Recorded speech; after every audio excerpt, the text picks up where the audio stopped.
আসসালামু আলাইকুম। দেখলেন সেনাবাহিনী টহল দিচ্ছে বার্স গার্মেন্টস লিমিটেড। ওদের বেতন ভাতার জন্য গাড়ি রাস্তা অবরোধ করে রয়েছে আজকে 2 দিন, এক রাত এক দিন, আজকের দিন।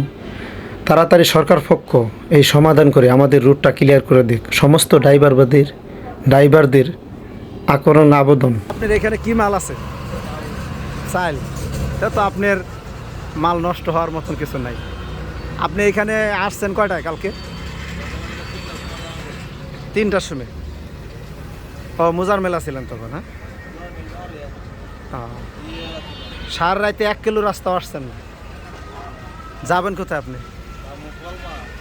কলমা সাবার। তা আপনার কিছু বলার আছে? এই যে কালকার দিন গেল, রাত গেল, আবার আজকার দিন রানিং।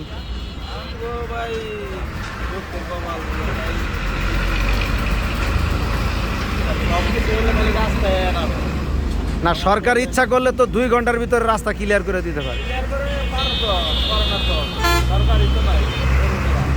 না, বর্তমানে যে দায়িত্ব আছে সে তো অবশ্যই পারে।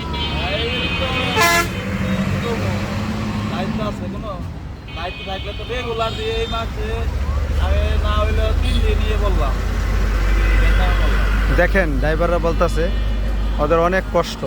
কালকে সারা দিন গেছে, সারা রাত গেছে, আজকের দিন আবার রানিং। এই মুহূর্তে কোনো প্রশাসন, কোনো সরকার পক্ষ রাস্তা ক্লিয়ার করে না। তো এই পরিস্থিতি দেশের, যা আমি অবশ্যই তত্ত্বাবধায়ক সরকারের কাছে দাবি জানাই যেন আমাদের এই মেইন রুট, হাই রুটটা যেন অতি শীঘ্রই যেন